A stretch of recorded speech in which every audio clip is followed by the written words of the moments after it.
wabarakatuh. Ketemu lagi bersama Sastri Bakti Channel, tempat berbagi ilmu, berbagi cerita, berbagi budaya.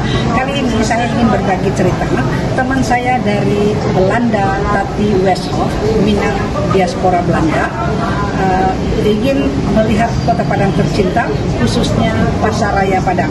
Karena itu dari Masjid Taqwa Muhammadiyah ini kita bergerak melihat bagaimana kondisi Pasar Raya Padang sekarang. Ayo kita lihat.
Apa namanya kalau itu MN. Soto nasi goreng ada bunda ada. Ah. Bunda. Cantik, yang jualnya aja cantik nih. Nasi goreng mie rebus. Soto nasi goreng ada bunda. Ada bunda. Mantap ya, mantap. Minang Soto didirikan tahun 56 betul. Podo. Lama di bunda. Sepangke mande tati. Itu 20 kamu 50 ya 56. Ini makanan serta daging. Wow. Ada es tebak. Es tebak di mana? Ya kayak duduk sih kok. Oke. Wow, luar biasa. Mie goreng mie rebus minang.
Ketemu lagi bersama Sastri Bakti Channel.